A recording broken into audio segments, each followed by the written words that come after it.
Hey everybody, welcome to my channel where we talk about politics on a more small scale, news events, and how to help each other be better men.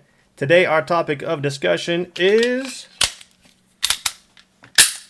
gun control, gun violence, gun laws, all that stuff.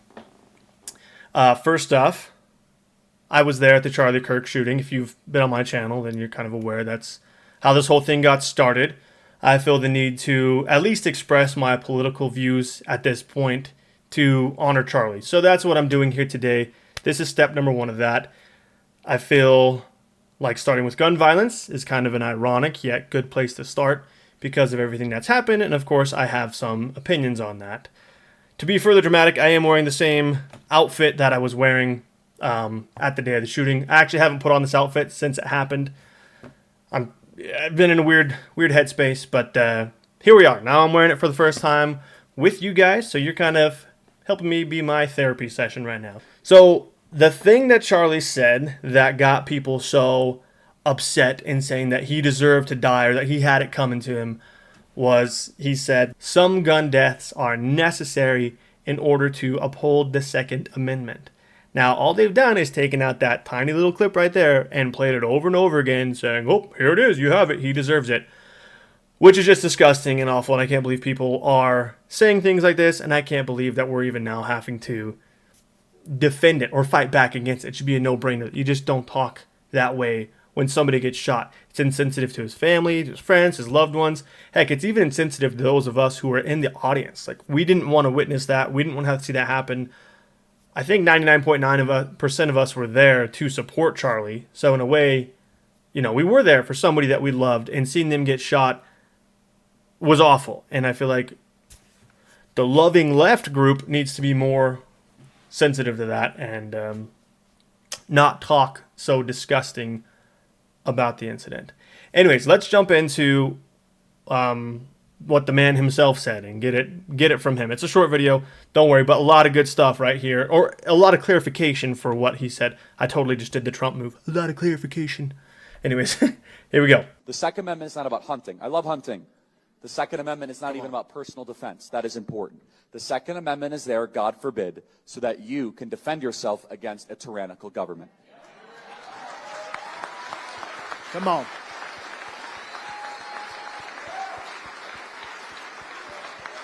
And if that talk scares you, wow, that's radical, Charlie. I don't know about that. Well, then you have not really read any of the literature of our founding fathers. Yep. Number two, you've not read any 20th century history. You just don't want to face reality that governments tend to get tyrannical and that if people need an ability to protect themselves and their communities and their families. Now, we must also be real. We must be honest with the population. Having an armed citizenry comes with a price. And that is part of liberty. Wow. Driving comes with a price. 50,000 people die on the road every year. Wow. That's a price. You get rid of driving, you'd have 50,000 less auto fatalities. But we have decided that the benefit of driving, speed, accessibility, mobility, having products, services, is worth the cost of 50,000 people dying on the road. Wow. So we need to be very clear that you're not going to get gun deaths to zero. It will not happen. Right. You can significantly reduce them through having more fathers in the home, yes, by having more armed guards in front of schools.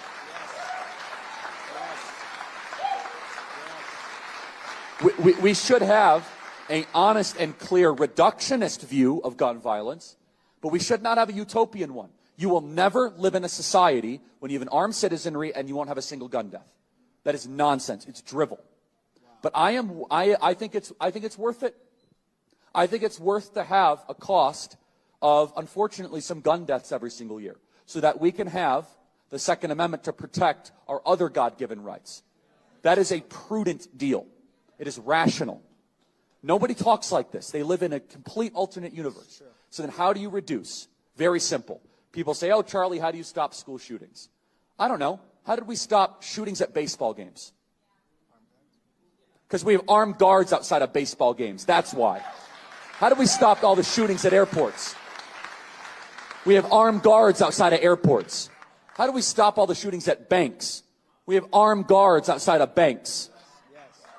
How do we stop all the shootings at gun shows? Notice there's not a lot of mass shootings at gun shows. There's all these guns because everyone's armed. If our money and our sporting events and our airplanes have armed guards, why don't our children? So there you have it. What I take from it, the whole point of that discussion is just acknowledging that everything comes with a risk. Driving runs the risk of killing a lot of people every year, and it's horrible. It's sad. Obviously, I don't want that. Nobody else wants that. However, unfortunately, we justify it because it's overall, again, worth it for the convenience of being able to drive and have transportation.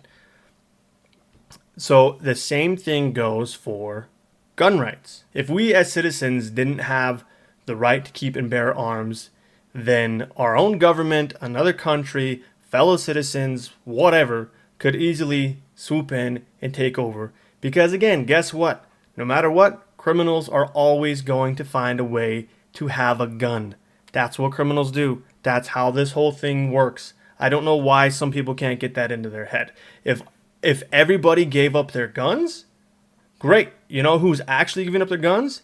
It'd be the good guys, the law-abiding citizens. The criminals wouldn't do it. Of course they wouldn't do it. They'd be thrilled because now they have all the power and we have nothing.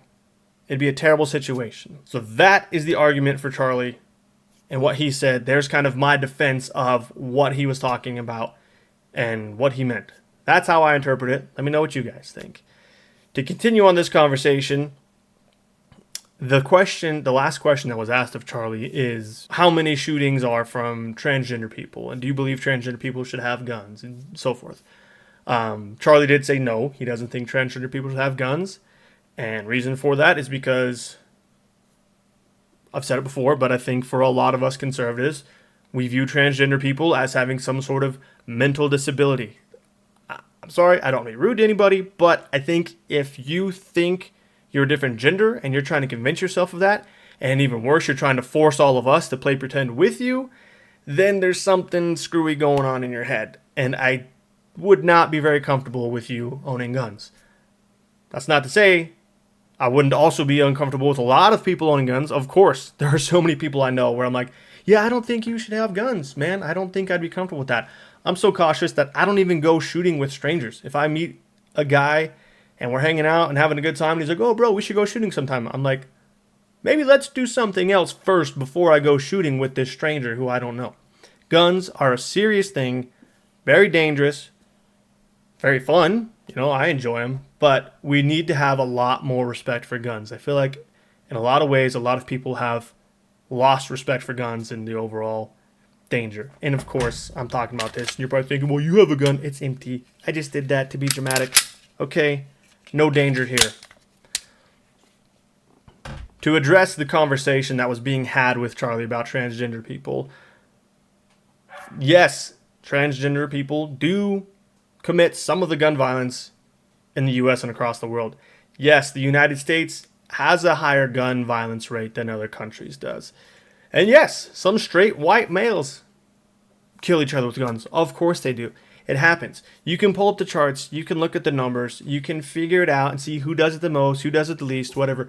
But guess what? That doesn't matter. That's not why I carry a gun. That's not why I feel the need to own guns and be ready to defend myself. You could tell me that once a year, there's one straight white dude, and he's the only person in the world who kills somebody with a gun, and that happens once a year. That still would be enough for me to not want to risk it and feel the need to carry. It doesn't matter who's doing it. Doesn't matter what race they are, what gender they think they are, whatever. I don't care. It is happening. That's the thing. The gun violence is happening. People are shooting each other. So, of course, I feel the need to be able to do the same to defend my family. At this point in the conversation, you probably think I'm some crazy gun nut and there's no way I'd ever give up my guns. I just saw Charlie Kirk, somebody I really admire, get shot in the throat right in front of me. I watched him bleed out. I watched his eyes roll back and him get carried away. And then I ran past his tent and his table covered in blood. And that is going to stick with me for a very long time. So obviously, I'm not the biggest fan of guns right now. I saw firsthand what they can do, and it is truly awful. If I could snap my fingers and have all the guns in the world disappear, I probably would, to tell you the truth. I'd have to think long and hard about it and what kind of repercussions that would have. But as of right now, that sounds pretty appealing to me. That's not the world we live in, and that's never going to happen. So until I know for a fact that nobody around me is going to be able to have a gun, then I need to keep carrying as well. And no matter where you are, violent people are going to find a way to be violent. I just went on this trip and talked to this woman for a long time. She's from the U.K., super awesome lady. But she was telling me some awful things that happen there in the U.K.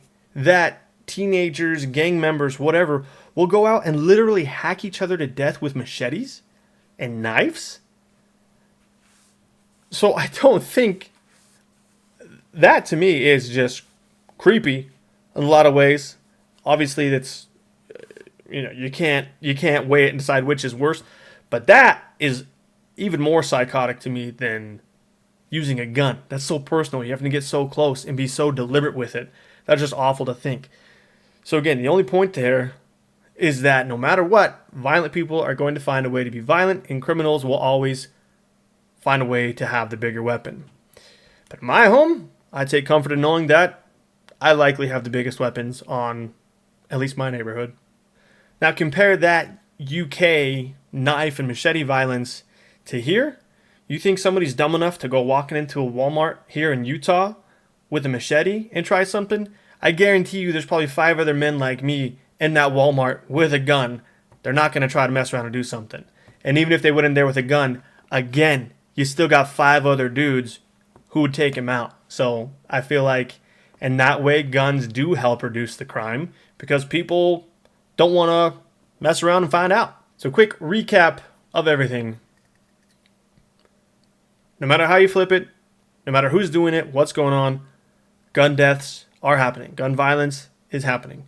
Criminals are always going to find a way to have the bigger guns, bigger machetes, whatever it may be.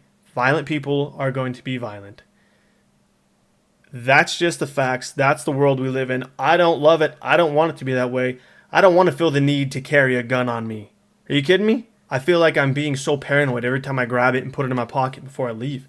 And that was a lot of the comments I got on my previous video talking about the shooting. A lot of people from other countries are saying, why do you feel the need to carry a pocket knife or a gun? Like, I don't get it. Why would you do that? First off, the pocket knife is just a tool. I don't think I'd actually have to use that to defend myself. Probably better off with my fists. But for the gun, they're asking me why I feel the need to carry a gun after I was just at a public shooting. So of course I feel the need, even more so now, to carry a gun. Granted, I fully recognize that my handgun wouldn't have done me any good at all in that situation because I was in the bottom of that dang bowl and the shot came from way up high. I was a sitting duck. I would have been dead if the shooter cared to take any more shots. My little handgun wouldn't have done anything. But there are plenty of other stories where people have stopped violent crime with their handgun or even from a wild animal or anything else. We live in a dangerous world with dangerous people, dangerous things going on. That's why I carry a gun, to help me be a better protector as a father, as a husband, and just as a good member of society. So there's my thoughts on it. That's why I carry. That's why I think guns are still necessary, at least in the U.S. If you're telling me there's other countries out there where the gun laws actually do any good and that it does reduce the crime, that's amazing. That's great. I'd love to see some of that come over here into the U.S. But for right now, that's not the case. Somebody just got shot right in front of me very recently. Therefore, I feel the need to carry the bigger stick, like I said. So those are my thoughts. That's why I feel the need to carry a gun. I don't love it. I wish that we didn't live in such a dangerous world, but unfortunately we do. So in the meantime, I'm going to continue to carry to help me be a better protector as a father, as a husband, and as a good member of society. If you agree with me, great. Let's talk about it. If you don't agree with me, please, let's really talk about it. I want to hear what your reasons are. Let me know why I'm crazy and why it's not necessary. Maybe help reassure me. Might be some things that you know that I don't know. But for now, those are the things that I've experienced. And so that's why I'm going to continue living on this way. Thank you for your time.